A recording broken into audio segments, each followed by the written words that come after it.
Ganito lang pala maghanap ng gold nuggets sa isang bato, pero hindi ito basta-basta. May isang treasure hunter na naglalakad sa tabi ng sapa at kabundukan, naghahanap ng mga batong posibleng may tagong ginto.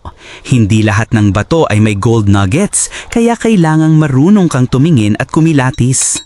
Kadalasan, ang gold nuggets ay matatagpuan sa mga lugar na may quartz veins o sa mga batong may halong mineral tulad ng iron at pyrite. Madalas din silang matagpuan sa mga bitak o crack ng bato, lalo na kung ito ay galing sa kabundukan na dinadaluyan ng tubig ulan papunta sa sapa.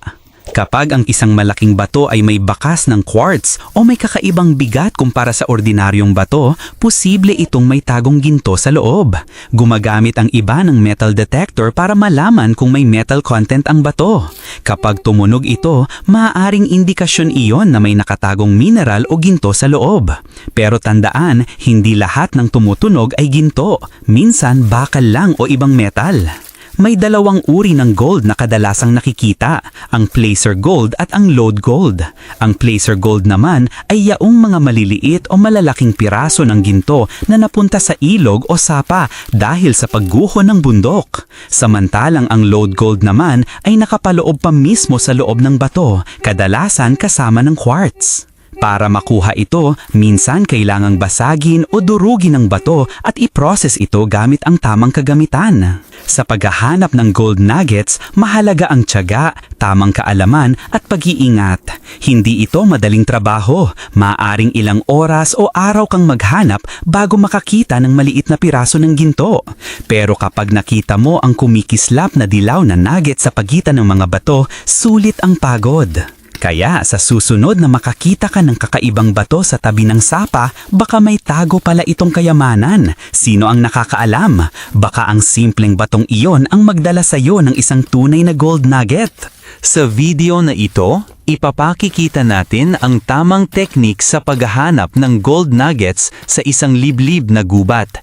Hindi biro ang ganitong pakikipagsapalaran dahil bukod sa makakapal na puno at masukal na damuhan, kailangan din ng tamang kaalaman at kagamitan.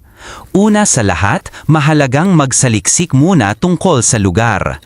Karaniwang matatagpuan ang gold nuggets malapit sa mga sapa, ilog o paanan ng bundok. Dito kasi kadalasang naanod ang maliliit na piraso ng ginto mula sa kabundukan pababa sa tubig. Kapag tag-ulan, mas tumataas ang tsansa may bagong gold deposits dahil sa malakas na agos ng tubig. Isa sa mga pangunahing gamit ng treasure hunter ay ang metal detector. Dahan-dahan itong iniskan sa lupa habang nakatutok sa mga tunog na senyales. Kapag may narinig na malakas o kakaibang tunog, iyon ang palatandaan na maaaring may metal sa ilalim. Ngunit hindi lahat ng tunog ay ginto, minsan pako lang o lata, kaya kailangan ng tiyaga at tamang paghuhukay. Bukod sa metal detector, mahalaga rin ang gold pan o kawali para sa pagpapan ng lupa at buhangin mula sa sapa.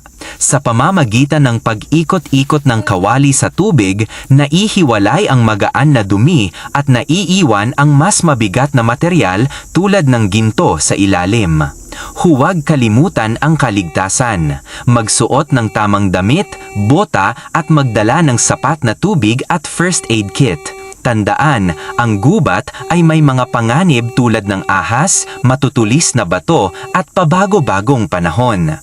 Sa huli, ang paghahanap ng gold nuggets ay hindi lamang tungkol sa kayamanan, kundi tungkol din sa tiyaga, tamang kaalaman at respeto sa kalikasan.